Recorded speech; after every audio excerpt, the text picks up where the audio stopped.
Welcome. If you enjoy scary stories, stay with us, like this video and subscribe to the channel. It helps us keep releasing new tales. Take a deep breath, hold it. The story is already reaching for you through the screen. Let's begin. Story 1. It feels like it happened ages ago now, but there was a time when I decided to drive out to visit a friend who lived in San Francisco. That choice meant covering a little over 1,000 miles from our hometown of Montreux, Colorado.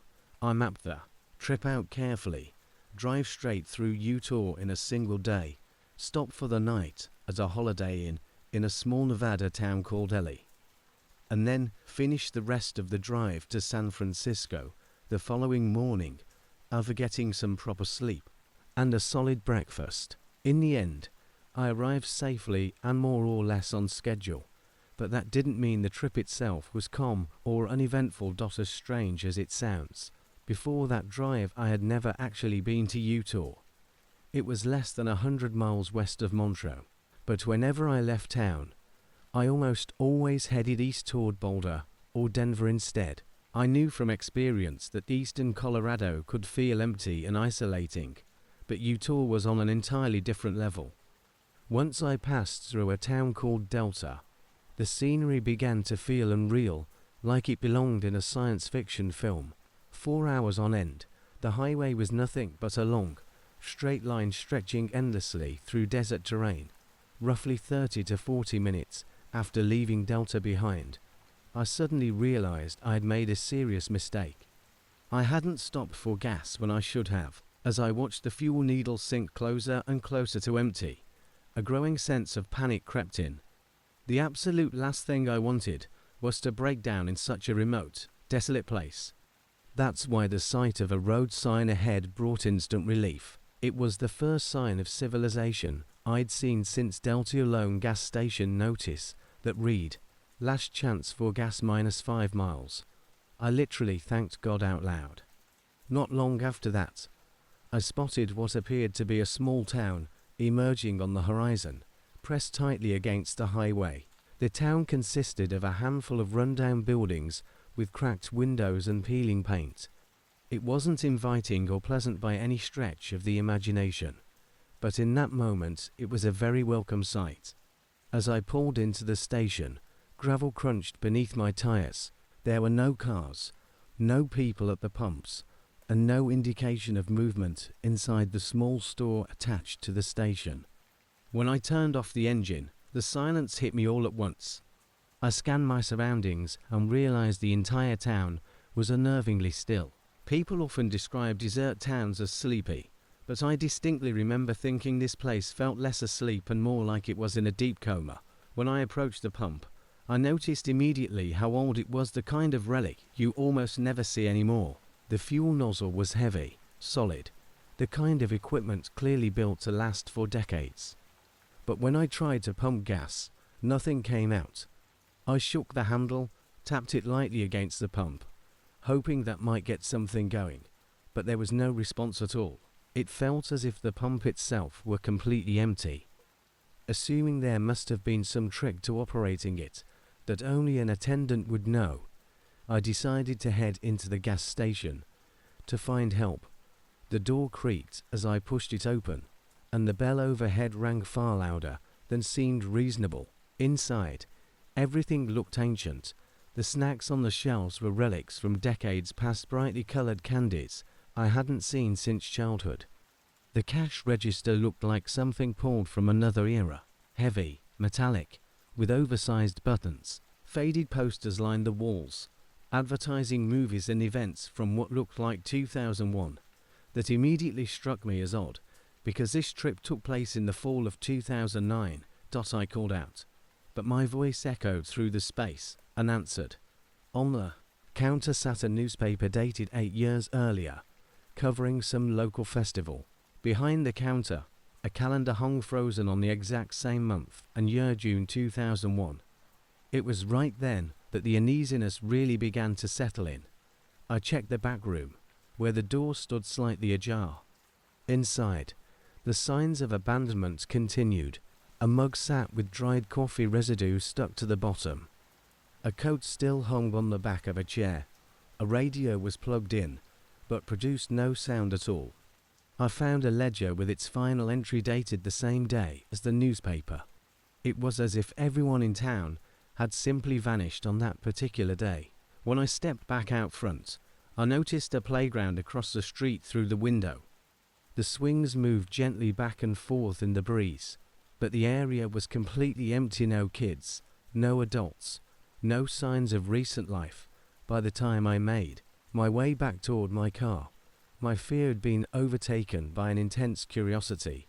Against my better judgment, I decided to look around the town a little more before leaving. Every door I tried was locked. Every window was coated in layers of dust and grime, suggesting no one had been there in a long time.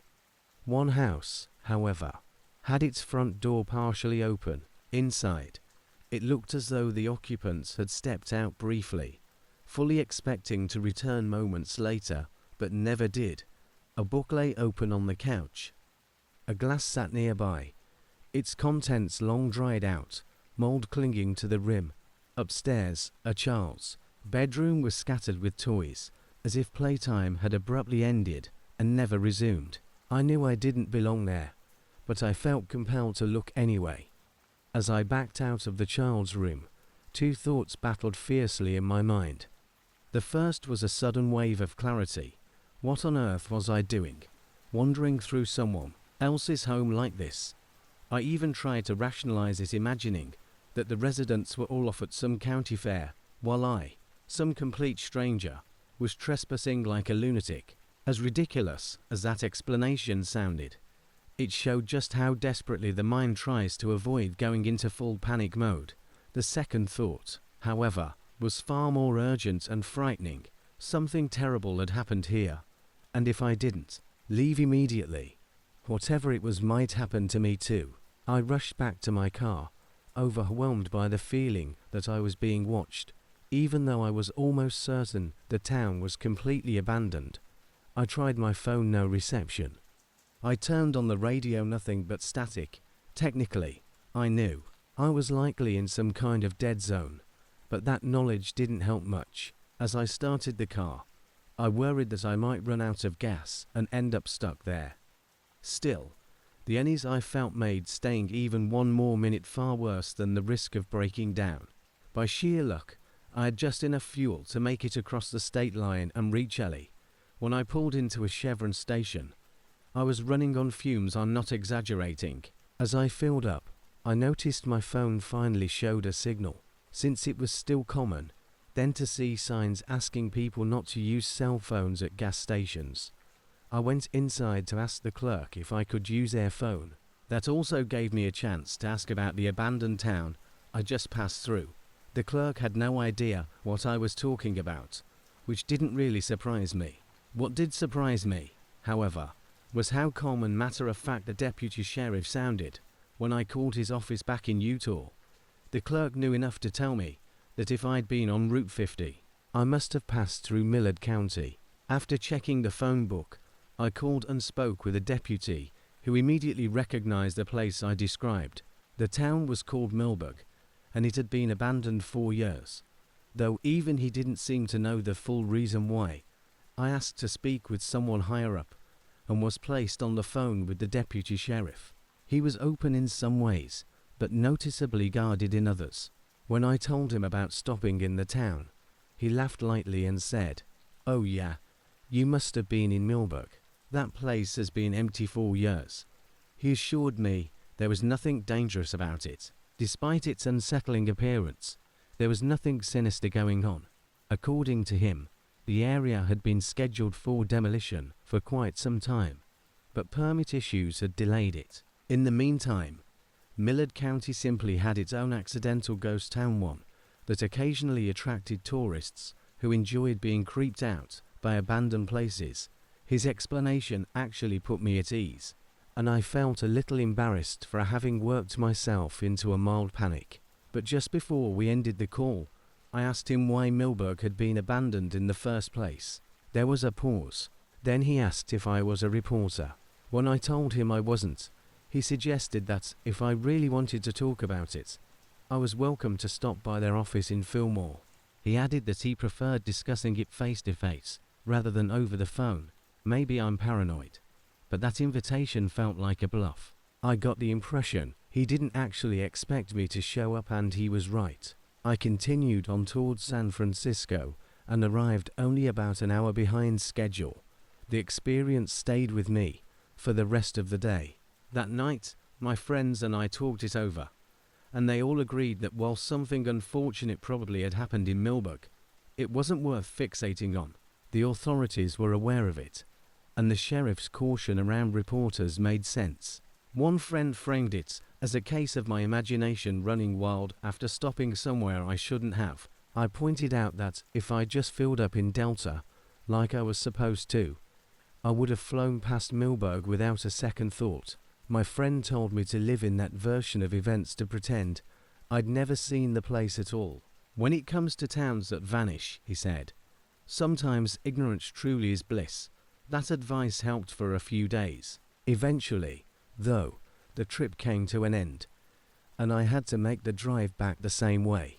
I briefly considered diverting to Fillmore to speak with the deputy in person, but I remembered my friend's words. After making sure my gas tank was completely full, I pressed down on the accelerator when Millburg appeared in the distance.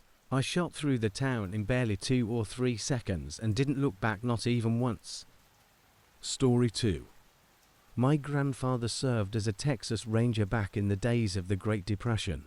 He died when I was still small, so nearly everything I know about him came from my father's recollections. And some of those tales are downright unbelievable.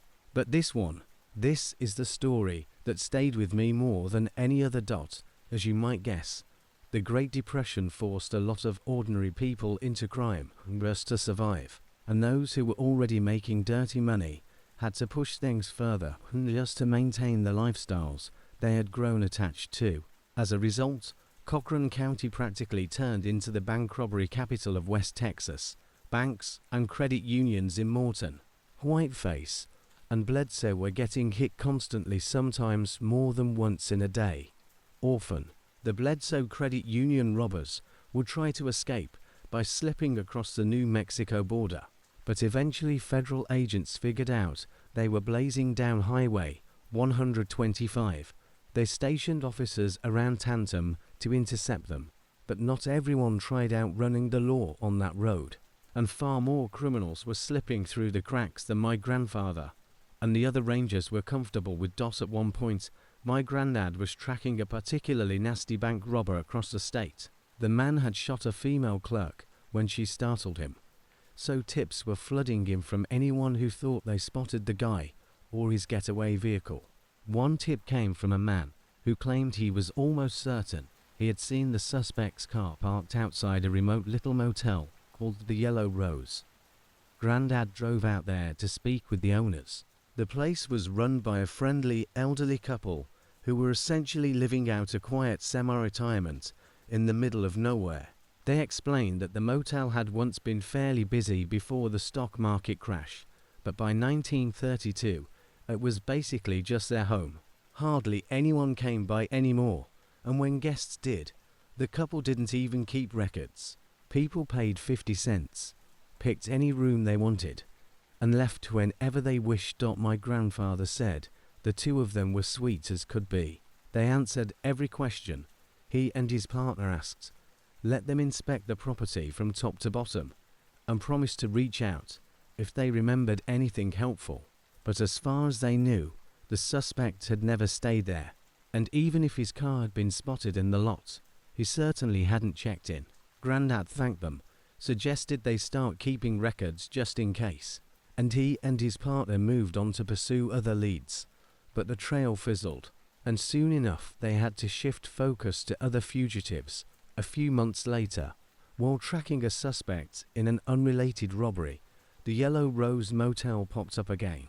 This time, a guest had claimed to see my granddad's suspect entering a room with the same kind of bag used in a recent liquor store heist.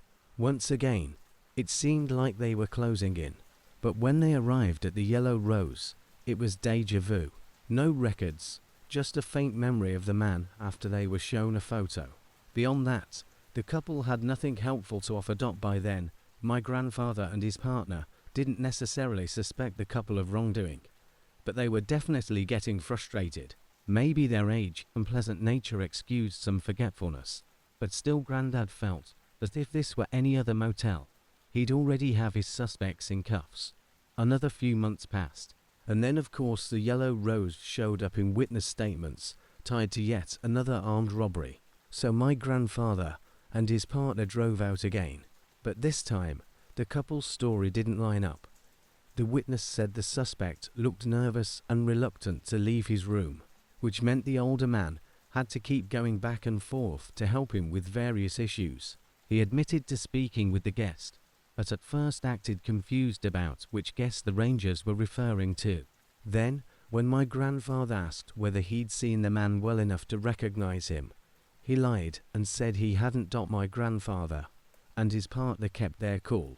They didn't confront him outright. Instead, they pretended to accept the explanation and left more determined than ever to uncover how that seemingly harmless couple fit into the criminal's disappearances. Grandad's partner believed the answer was simple. The couple were harboring fugitives in exchange for a share of the loot. 50 cents wasn't the real price of a room, it was more like $1,500, which was a fortune back then. But they needed solid proof, and since they'd already searched the property thoroughly and found nothing, that was easier said than done. Months went by before the motel resurfaced again. When it did, my grandfather and his partner practically broke the speed limit, racing to the new lead. A criminal arrested by another agency wanted revenge on his partner. He told my grandfather that his partner had abandoned him during a job, causing him to be caught, and had also kept all the money. Their pact had been simple. If one got captured and the other escaped with the cash, he would take care of the other's family while he served time. But the partner had broken that promise. The prisoner explained their entire plan. They were supposed to flee to the Yellow Rose, which specialized in helping criminals disappear in exchange for a cut of their stolen cash. Grandad's partner practically burst with satisfaction. I knew it. Damn it, I knew it. But a crucial piece of the puzzle was still missing. My grandfather still had no idea how the couple were making fugitives vanish. Neither did the prisoner, and until they figured that out, arrests were impossible. With their superior breathing down their necks, my grandfather and his partner finally devised a plan. They would send in a third ranger, someone the elderly couple had never seen undercover as a desperate bank robber trying to buy an escape route. The ranger slipped into the role easily. Dealing with lowlifes daily made imitating one second nature. All they had to do was wait, earn a little trust, and spring the trap. First step. The undercover ranger approached the couple posing as a criminal. Within minutes, he came back with verbal confirmation that if he arrived with the law chasing him and paid a few $100s, they would help him vanish into Mexico for good. From there, all that was left was choosing a date, airing a fake news bulletin about a robbery, and having their undercover ranger roar into the motel with screeching tires and a bag full of bogus cash on the day of the operation. My grandfather and his partner climbed a water tower about half a mile from the Yellow Rose and watched everything unfold through binoculars. They saw their ranger buddy pull up at nearly 100 miles per hour, dash into the office, and shout that the police were after him. The old man rushed to hide the car in the back garage and led him away toward their secret hiding spot.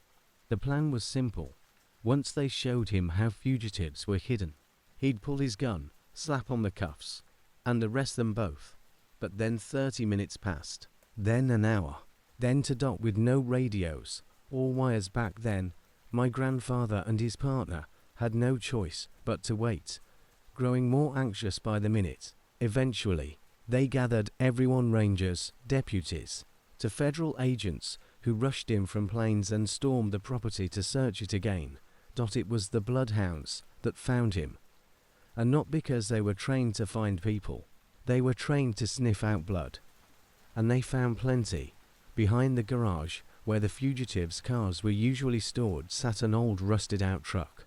But the dogs were fixated not on the truck, but the ground beneath it. When the truck was moved, investigators discovered a carpet buried under dirt and stones. If you didn't step directly on it, you'd never notice it was there.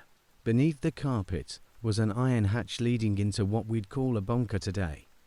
Inside was a slaughterhouse. There was a kill room with a drain and a hose for washing away blood, a processing room for handling bodies.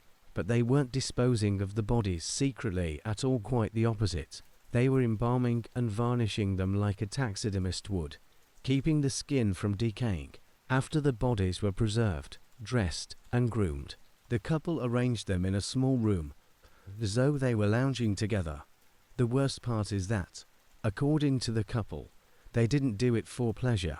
They insisted they felt pity for the fugitives they killed, describing them as bad men whose deaths were somehow justified. They claimed they never would have harmed the ranger had they known he was law enforcement, but he had waited too long to reveal his identity. By the time help arrived, the old man had nearly drained all the blood from the ranger's body in preparation for processing. They couldn't bury the bodies on their land without drawing suspicion, so they did what they considered the next best thing: created a bizarre mausoleum where these criminals could rest in a cozy room filled with books, a record player, and even a poker table. They bought all of it using money taken from the murdered fugitives, believing it was a kind gesture. And it wasn't just the 3 suspects my grandfather had been hunting. They had killed for more men they believed were carrying stolen money. They had been doing this 4 years.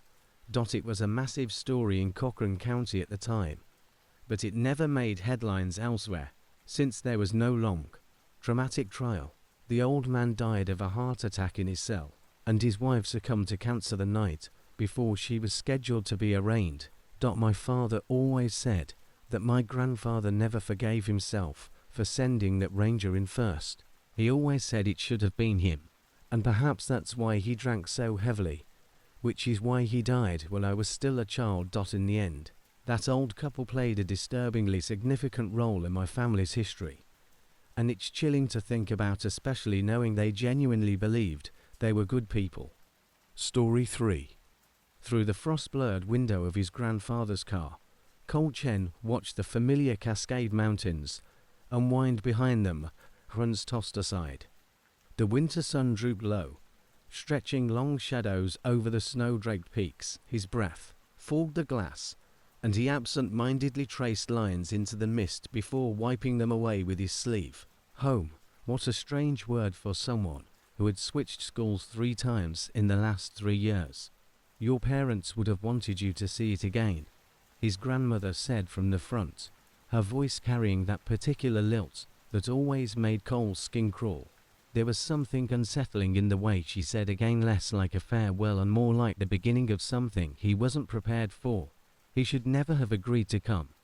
His grandparents were clever in their own way, but tricking him into visiting the family hotel during winter break felt different, deliberate. The fact that Rachel Way and David Park somehow ended up in the same car after their parents mysteriously approved this sudden vacation only deepened his discomfort. Rachel sat beside him, her pristine school uniform replaced with a bulky winter coat. The bruise beneath her eye, one last gift from their classmates, had faded to a sick yellow. David slept cold in the 3rd row, long limbs folded awkwardly into the cramped space. Both of them were escaping something, just like he was. Maybe that's why they agreed to come so quickly. The car rounded a bend and then it appeared. The Thermal Crown Hotel crouched against the mountainside like an ancient creature buried in ice. Cole's throat tightened. He had not seen it since the funeral 5 years ago, when his parents were buried in the family plot behind the property. The hotel looked worse than he expected. Its once white facade had weathered to a grimy grey, several windows boarded up against the relentless winds. "It needs a bit of care," his grandfather said as they pulled into the circular drive. "But the hot springs still flow. The earth keeps giving, even when we fail to receive." Cole wanted to tell him they hadn't failed. They had abandoned this place, left it to rot after the accident. But the words died as soon as he stepped out of the car. The air was wrong, too thick, too warm for winter. And it carried a strange metallic tang that made his tongue numb. The generators still work, his grandmother said, noticing his discomfort. They keep the springs from freezing. Come on, let's get inside before sunset. Rachel came to stand beside him, her breath a thin cloud in the frigid air. I didn't realize it was this big, she whispered. All this. Alive, David added quietly, now awake and staring up at the facade. It looks alive. Cole knew exactly what they meant. Despite its decay, the building seemed disturbingly alive. Steam drifted from vents and chimneys, giving the illusion that the structure itself was breathing. Against the deepening purple sky, the effect was almost organic. His grandparents led them into the lobby, their footsteps echoing across the vast, hollow space. The interior was a museum of faded grandeur, crystal chandeliers veiled in cobwebs, carpets worn thin by countless unseen feet, gilt mirrors reflecting only darkness. The air was heavy with the scent of minerals. And something older, something patient. We prepared rooms on the second floor, his grandmother said, handing them old brass keys. The east wing has the best sunrise view. Thought you children might like that. And you too? Cole asked, though he already knew. Oh, we're not staying, dear. Her smile didn't reach her eyes. Someone has to look after the house in town. Don't worry, the hotel tends to run itself. It always has. Before any of them could argue, they were gone. The sound of their car crunching through the snow faded, leaving the three teenagers alone in a lobby that suddenly felt too big, too old, too aware. This was planned, Rachel muttered, her voice sharp, all of it. Our parents and your grandparents, they wanted us here, together. David dragged a finger across a dusty table, leaving a clean streak. But the question is why? Cole looked up at the grand staircase, its banister polished smooth by decades of hands. I think I know. Follow me. He led them to a room at the end of the second floor hall. The key slid into the lock with suspicious ease. Inside, the space was frozen in time, his father's office preserved like a relic. Papers still sat on the desk. The leather chair still faced the windows overlooking the springs. The large portrait of the hotel's founding still hung on the wall, but the air had that same metallic bite, stronger now, almost suffocating. Look, Rachel said, lifting a ledger. These entries are recent. Someone's been updating the records. David was studying the painting. The springs look different here. See? They're almost red. Cole swayed, dizziness crashing through him. The metallic taste sharpened, and then voices, whispering. Countless voices, murmuring just below the edge of hearing. They were coming from below. From the springs. We need to go down there, he said. My parents were studying something about the water, something about its effects. As if responding, a low rumble vibrated through the building, and the chandelier tinkled like distant laughter. Are you sure? Rachel asked, but she was already moving. They all were. Something was pulling them deeper. The path to the springs wound through service corridors that grew hotter with every step. Steam hissed from pipes that grew wider and more numerous, vibrating with something more than water. They reached the changing rooms and touched. Humid, preserved. But the real horror waited outside. The springs spread across the deck like wounds in the earth, each pool exhaling clouds of crimson steam. The water glowed a dark, pulsing red. It wasn't like this before, Cole said. The water used to be normal. My parents were researching why people felt younger, stronger after bathing here. Look, David whispered, pointing at the largest pool. Something vast moved beneath the surface, its shape distorting the water in slow, rhythmic waves. Rachel seized Cole's arm. We need to go, now. But they couldn't. The steam around them thickened into shapes almost human. And the whispers grew louder, filling the air with hunger and anticipation. Understanding crashed over Cole as the water. The hotel wasn't abandoned after his parents' deaths. It was quarantined. The springs weren't natural, they were wounds. and something beneath the mountain had been feeding, growing stronger every year. The largest paw churned violently. Figures emerged from other pools, humanoid, but transformed, their bodies warped by whatever lurked below. Your parents understood eventually, one rasped, its voice like water leaking through pipes. They joined willingly. The surface split as the enormous thing below breached at last, a mass of tendrils and glowing eyes like submerged stars. Steam coiled around their legs, tugging gently. Rachel screamed, breaking the spell. They ran, but the hotel had awakened. Doors slammed, corridors twisted. Steam herded them deeper into its embrace.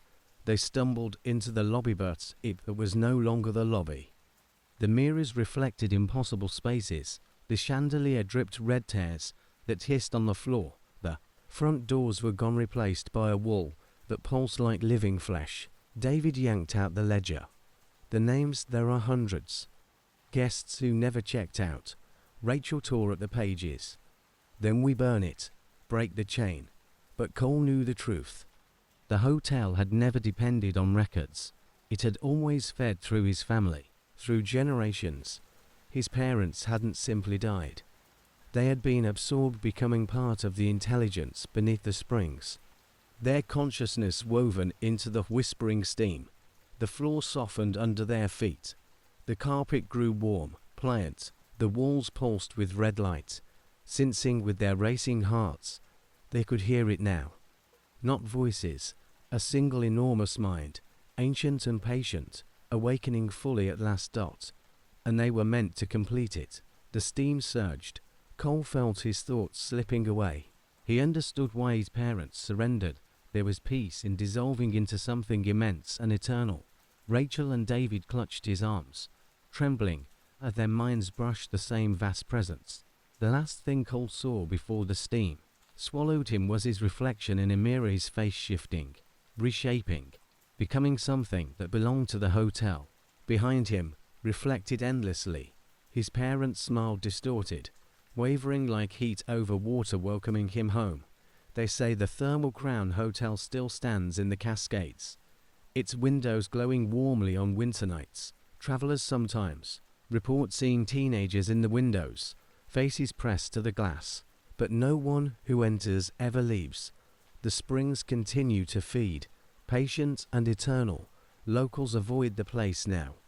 They claim if you listen on quiet nights, you can hear singing voices of those who have become part of the hotel's endless dream. And among them, they say, are Cole and his friends dissolved into steam, nourishing whatever grows beneath the mountain's heart. After all, the earth never stops giving, and some gifts once taken can never be returned. Story 4. In my years working as a paranormal investigator in Tokyo, I've encountered more inexplicable claims than I can count. Most of them turned out to be disappointingly mundane: loose window frames, odd reflections, the exaggerated fantasies of people who spent too much time alone. I learned early on that the only way to stay sane in this line of work is to treat every report with skepticism first and curiosity second. That disciplined mindset had kept me grounded for a long time. But what happened last spring overturned every belief I thought was solid. It began with a small, ordinary-looking parcel, brown paper, a bit worn around the edges, tied with string. The only thing strange about it was how feather-light it felt when I picked it up. The return address was smeared, barely readable, mentioning some obscure part of Shinjuku I didn't recognize. Inside was a lone USB drive wrapped in red paper, covered in Buddhist scripture. The handwriting was steady, but clearly produced by hands that trembled. Underneath the drive lay a short handwritten note. Please help my daughter. Watch it all. I put it aside. Years of experience had taught me that the most frantic pleas often had the simplest explanations. Parents mistaking mood swings for possession. Recently widowed spouses convinced their late partners were haunting them when grief was the real culprit.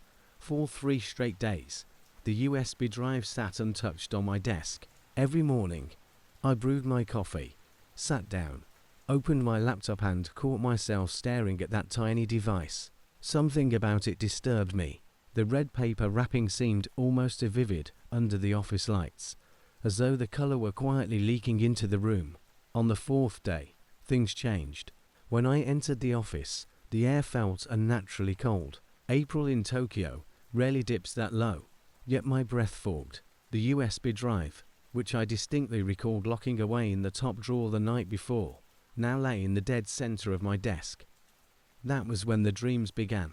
Every night I saw a little girl standing inside a tunnel. She always had her back turned to me, but the skin of her neck was etched with strange, vine-like markings that crawled upward as if alive. She would begin to turn toward me agonizingly slow, but I always woke up before seeing her face. A week passed like this before I finally gave in. Late on a Friday night, with my assistant gone home, I plugged the USB into my computer. Inside were several video files numbered sequentially, but missing entries in between 1, then 4, then 7. The gaps made me uneasy. The first video opened with a young woman staring straight into the camera. She looked exhausted in a way that came from deep within, the kind of fatigue that rewrites a person. Her eyes were sunken, her cheeks drawn. "My name is Yumo," she whispered. "By watching this, you're already involved. I'm sorry." She swallowed hard, then continued. "My daughter, Sokola, she's 6. She's dying, but not from anything the doctors understand." The video shifted to footage of a girl tossing in her hospital bed. At first I blamed the poor lighting for the shadows sliding across her skin. Then I realized they weren't shadows at all. Script-like designs were crawling over her body slowly, but undeniably moving. I spent hours watching everything on the drive, taking notes as I went, bit by bit. The pieces formed a horrifying picture. 3 years earlier, Yumo had traveled with a documentary crew to remote villages in Yunnan province to study the overlap between Buddhism and indigenous religion. The early footage was harmless mist-covered mountains, cheerful locals, interviews about agriculture and tradition. Yet every villager seemed to glance at the camera with eyes filled with an odd, sorrowful pity. The deeper the crew trekked into the mountains, the more primitive the settlements became. Roads degraded into muddy paths, then vanished entirely beneath dense forest. The recordings grew increasingly corrupted, digital noise creeping in like mold. One interview stood out. They spoke with an elderly woman for nearly 20 minutes about marriage rituals, but when they reviewed the audio later, her voice wasn't discussing weddings at all. Instead, she gave a warning about something she called Mother Buddha speaking in a language that wasn't Mandarin, Cantonese, or anything familiar. The words slithered through the brain in a way that felt wrong. I had to pause the video after that. My office felt different, dimmer somehow. Shadows seemed longer than they should have been. When I checked my phone, 5 hours had passed. It had felt like less than 2. The next file jumped forward in time. The crew had heard rumors of a ritual performed only once every 60 years. Ignoring their guide's warnings, they tried to document it. The footage was badly degraded, skipping and fragmenting, but enough remained to unsettle me. Through a crack in an ancient temple wall, they filmed villagers performing a ceremony involving a small boy. His body was covered in the same swirling patterns I'd seen on Sokola, but far more active, flowing across his skin like ink swirling in water. The chanting was in that same impossible language. Their voices seemed to vibrate with something deep underground. As I watched, the shadows in my office shifted in ways that didn't match my lamp. Once, I thought I saw unclear writing forming on the walls, but it faded the moment I turned to look at it. The crew followed the villagers into a tunnel hidden behind the temple despite warning signs in multiple languages telling them not to. The walls inside were carved with those same spirals, ancient yet somehow alive. The deeper the footage went, the more disturbing the artifacts became, scrolls written in a substance that wasn't ink, malformed dolls, masks whose eyes tracked the camera. At the tunnel's end lay a shrine dedicated to Mother Buddha. Her face was hidden behind a veil stained with age and covered in unrecognizable script. What happened next was only partially recorded. The files broke down into static at critical moments, but I saw enough. The crew lifted the veil. The face revealed wasn't horrific by traditional standards. It was terrifying because it refused to settle into any single form. It was as if every human face that ever existed or could exist flickered through it all at once, shifting in patterns no human mind should witness. Take ASHI, one of the crew, collapsed into violent seizures. The patterns erupted across his skin, spreading like fire. The others fled, but the camera captured one last image before it died. Tekashi's face morphing, matching the entity behind the veil. The final files showed Yumo's desperate attempts to save Sokola. Doctors, monks, shamans, none could help. The markings spread slowly, but relentlessly. Then she met an elderly monk who told her the truth. What she had encountered wasn't a Buddha, but something ancient, imprisoned long ago by monks who sacrificed themselves. Exposure to its face was a curse that could not be removed, only thinned. The more people who saw it, the weaker its hold on any individual. In that moment, I understood. The videos weren't just a plea for help. They were a method of delusion, a way to spread the curse wide enough that Sokola could survive. My phone rang. It was my daughter's school. She had collapsed in class. Strange, spiraling markings had appeared on her skin. There was one final video. Yumo returned to the tunnel alone, her hands steady, as she approached the shrine one last time. "I'm sorry," she whispered to the camera, "but if you've watched this far, you've already seen too much. Now you must see everything." Then she lifted the veil again. I wish I could say human minds weren't meant to perceive what was shown in those final frames, but that would be an understatement. The face wasn't a face at all. It was every possibility of identity layered together, twisting and merging in patterns that broke the rules of existence itself. That was 3 weeks ago. The markings have begun appearing on my arms now, spreading a little more each day. My daughter is recovering. Her skin is clearing. I know exactly why. I've made several copies of the footage. One of them accompanies this account. I wish I could say I had another choice, but this is the only way to save her. And as you finish these last lines, you might feel something strange. Look at your arms. Are those faint lines only shadows, or something beginning to form? You'll tell yourself it's nothing, but deep inside, you already know the truth. You're part of it now. The face is waiting. And soon, like me, you won't be able to look away. Story 5. I nearly lost my life because of my ex-boyfriend. For my own safety, I'll be changing everyone's names. Before anything else, here's a bit of context. When everything happened, I was 19, about to turn 20. My ex, let's call him Gavin, was 27. We shared a big Chow Chow's dog and the cat mine. We lived together in a 3-bedroom house. A few months prior, we had let a friend, Lacey, move in temporarily. That situation fell apart quickly. She took advantage of us in every way she could. The week before the attack, Gavin returned from a work trip that had kept him away for roughly 3 or 4 weeks. From the moment he came back, he seemed absent, detached. He couldn't complete a single thought. I'd talk to him, ask him a question, tell him something important, and within minutes he'd forget the entire conversation. It was like he was floating somewhere far away, barely anchored to reality. One day, after repeatedly asking for help with basic chores and being completely ignored, I finally confronted him. He told me that, if he kept acting like that, he wanted me to slap him to snap him out of it. 2 days before the attack, we'd gone out to dinner with his mom, who was visibly worried. It was obvious something was very wrong. At the time, the only mental health issue he believed he had was OCD, but now, looking back, I'm certain that wasn't the case at all. The day it happened, we had just come home with takeout and was sitting on the couch. I was painting my nails. He was playing Mario Kart. Out of nowhere, he turned to me and said, "Lacey put a curse on my family." My own mental health was at a terrible low. Then I have BPD and I didn't have the emotional capacity to deal with his sudden break from reality. I suggested he take a cold shower. It had helped him calm down earlier that week.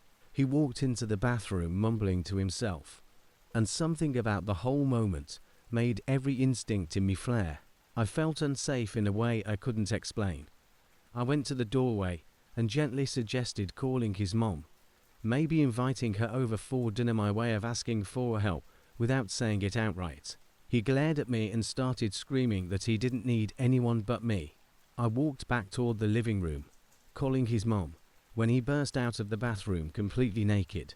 He started yelling at Ollie the dog to discipline me and attack me. Keep in mind, this dog was trained as my personal protection dog. I think his mom was already on the phone and heard everything happening. Gavin started calling me Lacey, insisting I needed to pay for what I had done. I ran into the bedroom with my phone. He kicked the door open, slammed my head into the mirrored closet, and ripped the phone out of my hand. He screamed that he was going to kill me. I crawled out of the bedroom, trying to run toward the front door. As I passed the kitchen, he grabbed me and locked his arms around my throat from behind, repeating that he was going to kill me. I remember looking over at the table and seeing my cat, Sterling, all puffed up in terror. I had never seen him so frightened. I was seconds from blacking out. I clawed at Gavin's arms, desperate to breathe, my vision filled with black dots. I remember thinking, is this how I die? What will he do with my body? He asked if I knew what it felt like to have horrible things done to me. Then he threw me onto the floor, lifted his foot as if he were going to stomp on my head. This was the only moment during the entire attack when I actually saw his eyes. They looked dead. His pupils were blown so wide, his irises were barely visible. He kept screaming, "Admit it, Lacey. You know what you did. Admit it." I started apologizing for anything and everything, just trying to calm him down. It worked long enough for me to scramble to my feet and run out the front door. I wish I'd remembered to leave the screen door open. I sprinted from house to house wearing only shorts and a sweater in February in one of the coldest provinces in Canada. I think I got into 2 or 3 houses before I heard Ollie scream. A sound I will never forget for as long as I live. I collapsed outside, sobbing and screaming for Gavin to stop. I knew right then that my dog was dead. Neighbors came rushing out. An older couple pulled me inside their home and called the police, even though they had no idea if they were putting themselves in danger. My parents lived in another province. Someone handed me their phone and I called my mom, who was out at dinner. All I could say was, "Gavin killed the dog. He tried to kill me." The police finally arrived, 5 or 6 cars, guns drawn. They used a megaphone to demand Gavin come outside. He walked out naked and covered in blood dots after they cuffed him. An officer talked to me while others searched the house. Another officer eventually asked me how many dogs we had. I told him 1 and the cat. I asked if Ollie was alive. They told me he was dead in the bathtub. Gavin had killed him in the living room, then carried him to the bathroom, filled the tub, and put his body inside. I asked about my cat. They hadn't found him. I was convinced Gavin had killed him too. Sterling was all I could think of. I spiraled into complete panic, repeating over and over, "Where's my cat? I want my cat. Please find my cat." The police asked where I kept cat treats and where he usually hid. They eventually found him alive, but he was so terrified he attacked the officers. They blocked off the worst of the crime scene and had me go in to get him. There was so much blood. The smell of blood and bodily fluids was suffocating. Sterling was crying on the bed. I grabbed him and asked the officers to find my vape.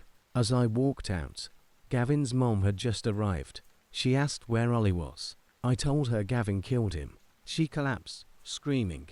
2 weeks later, Sterling and I flew to my mom's. The court case dragged on for more than 2 years. I eventually learned Gavin had loaded our guns. I never wanted to know how he killed Ollie, but while reviewing evidence, an officer mentioned a baseball bat. Unaware I didn't want those details. Gavin got 10 months of house arrest for everything he did. And even now, 2 years later, he still tries to contact me, blaming me for not getting him help sooner. And the worst part, some small part of me still feels guilty. Story 6. The onyx carriage appeared out of the November mist, like a widow's sorrow suddenly given shape. I had been seated at my window, watching the gas lamps flicker across the wet cobblestones, each one a dim, drowning star swallowed by the coastal fog drifting up from the Thames. The hour existed in that peculiar space that was neither evening nor night. A velvet pause when the membrane between worlds thins until it almost tears. Ever since my husband passed 3 months earlier, I had formed the habit of watching the street at this exact time. The doctor referred to it as a nervous condition, this relentless urge to rest my brow against the chilled glass and follow the movements of strangers below. He had prescribed laudanum, which still sat unopened on my bedside table, layered in dust. I preferred my sorrow pure and untreated. It filled the quiet corners of my townhouse with a familiarity that felt almost like companionship. That evening, my attention had been captured by the fog's strange behavior. It drifted contrary to the wind, curling itself into shapes that called to mind the figures from my father's anatomical sketches: rib cages, phalanges, the labyrinthine structure of the inner ear. The air carried the dense, swollen heaviness that always precedes a storm, making my skin feel fitted to tightly over my bones. The horses manifested first 4 of them, though the number seemed to waver whenever I tried to count precisely. They were magnificent creatures, their coats as black as ink spilt on parchment, their eyes catching no glimmer of light. They held themselves so still they might have been carved from obsidian by an artist who understood both beauty and brutality. Only the faint flare of their nostrils, exhaling threads of vapor into the frigid air, betrayed their life.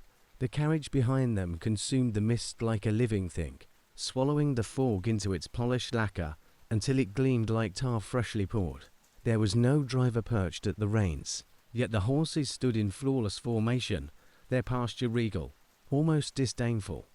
I wondered if I was losing my grip on sanity, that subtle unraveling of order that arrives quietly after too much grief. Since James died, I had felt increasingly detached from the mundane world. I performed the motions of life, speaking when addressed, eating when my housekeeper insisted, yet all the while I observed myself from some unreachable distance. So when a pale, gloved hand extended from the carriage window, I felt curiosity rather than terror. It emerged like a pale spider wrapped in black leather that absorbed what little light still lingered. Each finger curved with deliberate elegance, as though conducting a silent symphony. The gesture tugged at something deep within my ribs, a tug sharp as a hooked wire. My grandmother's warnings drifted back to me, tales of beings that prowled the twilight, that hour she called between dog and wolf, when the familiar world yields to something older, hungrier. She'd spoken of carriages arriving on deserted roads, of stunning strangers promising to fulfill one's secret longings, of those who accepted such offers and vanished, or worse, returned unchanged, carrying impossible knowledge behind their eyes. But knowledge had never been an adequate shield for me. Even as a child, fascination always outweighed fear. I had pushed curfew to its limits, lingering outdoors until the final gasp of daylight, hoping to glimpse that hidden, wild shift in the world. Before I had consciously chosen to move, my feet carried me down the townhouse steps. The cobblestones, slick with evening moisture, clicked beneath my heels like bones tapping on a coffin lid. Each step felt weighted with inevitability, as though the air itself had thickened into honey dart as I approached. I noticed the carriage bore no crest, no seal, no heraldry. Its surface was blank except for patterns formed by raindrops, which twisted into faces watching me with empty eyes.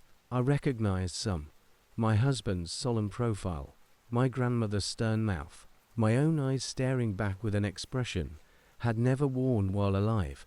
The air grew colder, not the damp chill of the river, but the frigid stillness of caverns untouched by sunlight. My breath emerged in pale clouds, lingering as though reluctant to fade. The carriage door opened soundlessly, though no hand touched it. Inside, the upholstery was a velvet midnight, so dark it seemed bottomless. The hand extended again, palm upward in invitation. The sleeve it emerged from shimmered between black and bruised purple, shifting like a wound beneath skin.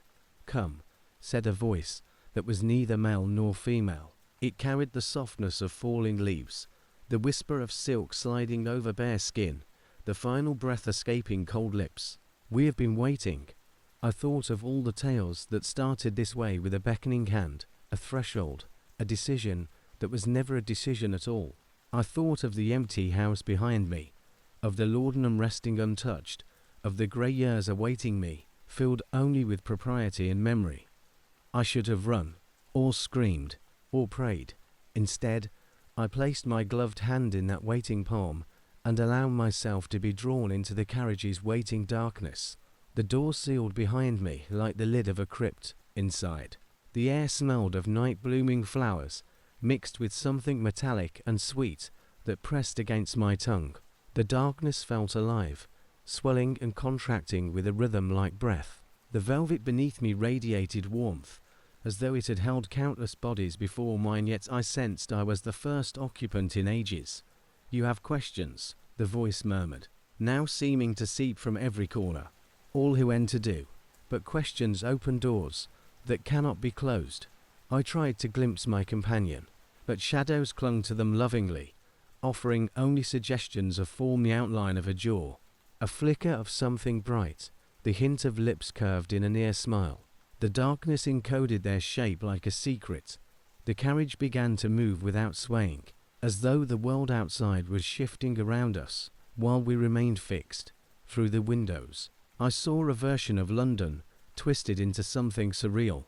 Buildings elongated and warped, their windows glowing with cold flame. Streets bent into impossible geometries, curling downward into abysses where no earth should exist. Time softened. It blurred. Outside, leaves sprouted, blossomed, withered, and fell within seconds. The sky pulsed with colors that belonged to no human spectrum.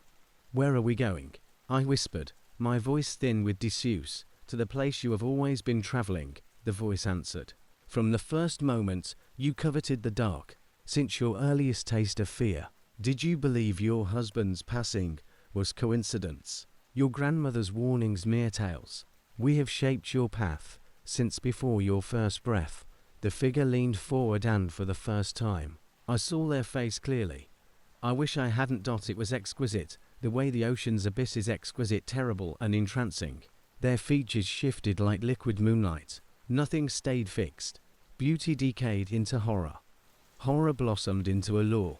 One moment my grandmother's death, shrunken face stared back at me. The next, my husband's on our wedding day. Then my own, aged beyond recognition, then impossibly young. But their eyes held galaxies of movement, creatures stirring in the dark, entities that knew me, that had always known me. Memories, not my own, crashed over me, the taste of ancient air before lungs existed, the newborn light-splitting primordial darkness, the first pulse of the first heart. I felt the patience of stone, the hunger of stars collapsing. "You see," they whispered inside my mind, "you understand what we offer." And I did. I understood that we were not traveling through London, but through the cracks between realities. I understood that a choice had been made for me long ago, that my husband's death had been arranged, that my grandmother's stories had been indoctrination, that I had been marked by my bloodline centuries before. The carriage drifted deeper into its impossible voyage, and I felt myself changing. My skin sharpened in sensitivity. The velvet seats tugged at me gently. My bones felt hollowed and refilled with shadow. My heart synchronized with the pulsing dark dot. My hands transformed, the gloves fusing into my flesh. Fingers lengthened into elegant tools of beauty and threat. My teeth shifted into hidden knives behind my lips. My vision deepened until worlds could drown in my gaze. "Yes," I whispered, though no question had been posed. "Yes." They smiled, a movement like steel being drawn.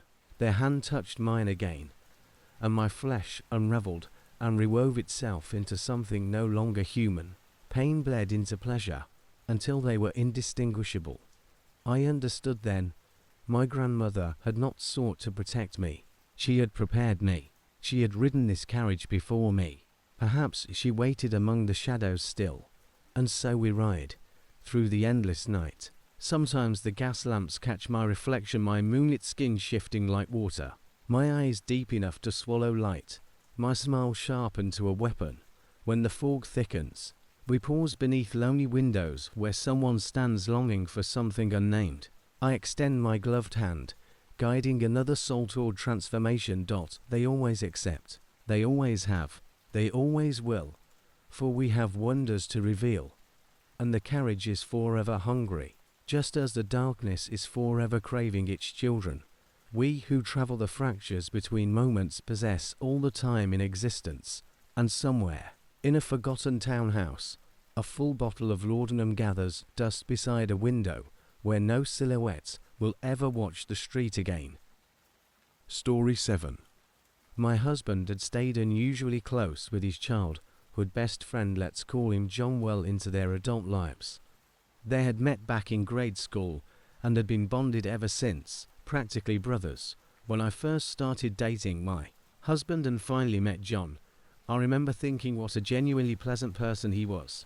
His temperament was soft, almost gentle, and he carried himself with a kind of wholesome sincerity that put everyone around him at ease. John was the sort of man who could fit into any group effortlessly. You could rely on him, trust him. He was considerate, polite, and honest to a fault. I felt lucky that my husband still had a friend like that, especially now when real friendships are so rare. Both my husband and I are estranged from our families, so having someone like John around felt like having a piece of chosen family. And since he was a nerd like us, we always had plenty to talk about. Every now and then we'd all grab a bite to eat, catch a movie, or just lounge around our place playing old board games and chatting about tech. All three of us were obsessed with computers, so my husband and John would often exchange little programs they'd written. For a while, my husband and I even built custom PCs, and John always dropped by to look over our work and offer suggestions. The only thing that ever struck me as slightly unusual about John back then was that he never seemed to date. In all the years we knew him, he had always been single, not even a casual relationship. I couldn't understand how someone so genuinely good hadn't found a partner. Our lives changed and matured, but John stayed exactly where he had always been, living with family. No romantic interests, no major milestones. For a moment, we even wondered if maybe he was gay and simply afraid to come out, especially since his family was very traditional and he was extremely close to them. But we never asked. Doing so felt intrusive and inappropriate, like crossing a boundary that wasn't ours. We figured that whenever he was ready, he'd open up or eventually meet someone on his own. Then John abruptly moved to a city 3 hours away. At first we assumed he had finally decided to live independently, but that wasn't the case.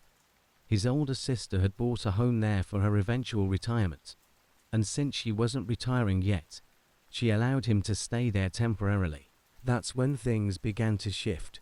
John essentially disappeared. No calls, no visits, no invitations. My husband and I assumed the distance and the new environment were to blame, and that he was getting settled. But months kept passing, and I could see how much my husband missed him. I did, too. We had so many great memories together, and it felt unlike John to cut himself off that way. Reaching him by phone became nearly impossible, and he rarely posted on social media anymore. I started genuinely worrying. I also didn't want my husband to drift so far apart from his best friend that the damage would become permanent, so I made it my mission to reconnect. I eventually reached John and arranged a visit. Oddly, he didn't even acknowledge the fact that it had been almost 2 years since we last saw each other. When we arrived, I was taken aback. The house sat in a very isolated neighborhood, practically the middle of nowhere, and I couldn't imagine how he adjusted after living in a big city. Worse, the place looked neglected, dirty, cluttered, unkempt. John explained he had transferred his job to this city, received an offer for a promotion, but declined because he didn't want longer hours. Looking around, it did seem like he rarely left the house anyway. The whole place reminded me more of a bunker than a home. His living arrangements were even more shocking. John still had a separate bedroom decorated exactly like a teenage boy's. The room was a complete disaster. Computer parts everywhere, cables tangled across the floor, clothes thrown around. He told us his sister stayed there every other weekend and used the master bedroom, which frustrated him because he hated having his privacy interrupted. I kept my thoughts to myself, though I silently wondered why he didn't just get his own place. Later, when we went out to eat and browse stores, I finally couldn't hold back and asked why he had vanished. I told him it had become nearly impossible to reach him, and he simply shrugged and said he'd been busy adjusting to the move and lost track of time. He assured us he never wanted that distance to happen again. He seemed sincere, but something felt off. His responses were strangely short to generic, almost rehearsed. My husband asked why he hadn't found his own place yet, especially since he moved so far. John offered another vague reply about finances. I asked whether he was seeing anyone, and he said he wasn't in a position to date right now, insisting he wanted to get his financial situation under control first. Everything he said sounded reasonable enough, but I knew he wasn't telling the truth. Not exactly lying, more like hiding something. I just couldn't figure out what. The feeling gnawed at me, and John no longer resembled the person we used to know. We drove home confused, but glad we had reconnected, believing we would see him more often from then on. But nothing changed. John remained distant. His social media stayed silent, but I did notice something strange. Since I had him added as a friend, I could still see whatever he liked publicly, and I saw that he frequently liked Nickelodeon shows and left comments on their posts. The comments were odd phrased, like something a young teenager would write, not a man in his late 30s. He talked about how great the latest episode was, or how excited he was for the next one. It struck me as weird, but I dismissed it. Some adults like kids shows, and John had always been a bit sheltered and innocent.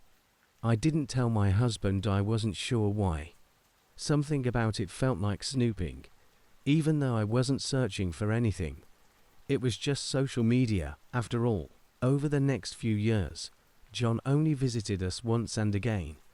It took an enormous effort on my part to convince him to meet, even though he passed through our area often when visiting his mother. The uneasy feeling that he was avoiding us returned, avoiding us, or hiding something. Eventually, my husband accepted that their friendship had changed permanently. People grow apart. It happens, especially with childhood friends. I accepted it too. Sometime later, my husband randomly brought John up and wondered aloud what he had been doing. He mentioned how every attempt to stay in touch had failed. I could tell he was agitated and didn't want to call John himself, so I decided to try. Thankfully, he still had the same number. John told me he had moved back in with his mother because her health was declining and she needed him nearby. I told him that was good timing because we planned to visit my father soon and could stop by to see him. For the first time, John sounded tense, evasive, unlike himself. He said he hadn't anticipated moving back and was still struggling to settle in, so he wouldn't be able to meet us yet. We would have to plan for the following month. That confused me. This was his childhood home, with his own bedroom, so what exactly was there to adjust to? Still, I agreed. We'd see him the next month. Nothing could have prepared us for what happened. As the date approached, my husband suddenly called me downstairs, his voice urgent. I assumed he was being dramatic and slowly made my way down until I saw him, pale and shaken. He pointed at the TV and told me to look. What I saw made my entire body go cold. A courtroom appeared on screen. Then officers escorted someone inside, someone in an orange jumpsuit, chained at the wrists and ankles. My mind refused to believe it, but the man was unmistakably John. His full name was displayed for everyone to see. The reporter explained that yet another individual, John, had been arrested in connection with one of the largest child trafficking rings uncovered in recent history. He was one of many caught when police obtained information from a dark web site that had been shut down for distributing child exploitation material. The investigation had taken years. My husband and I sat there in total shock, speechless. He told me he had stumbled onto the segment while channel surfing and had watched it repeatedly before calling me down because he simply couldn't believe it. Later, when the first wave of disbelief faded, my husband searched for more information online. Both John's mother's home and his sister's property had been raided. Hundreds of files were discovered on his computers. John must have been collecting them since he was young. There had also been a DNA match. There were no further details, thankfully. Neither of us wanted to imagine what that meant. John is now facing more than 30 years in prison. He'll be elderly by the time he reaches his first parole hearing. And even then, he would have to wear an ankle monitor for the rest of his life. His sister removed his name from her house deed and erased all trace of him from social media. For his own family to sever ties so completely, whatever they learned must have been horrifying. They clearly have no doubt about his guilt. I feel tragedy for his mother. She was such a kind woman.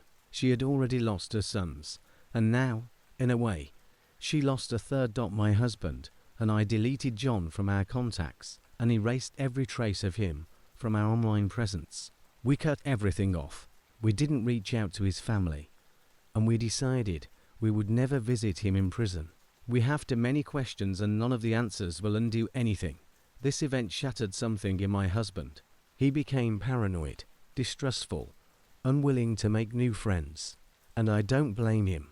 It changes your entire understanding of the world when you realize you never truly know someone, not even those closest to you. Not really. The sweet, quiet, humble man who once slept under our roof and shared so many wonderful times with us turned out to be an illusion, a convincing trick. It feels as though he never existed, except in our memories. Today's stories have come to an end. Thanks for watching. See you soon.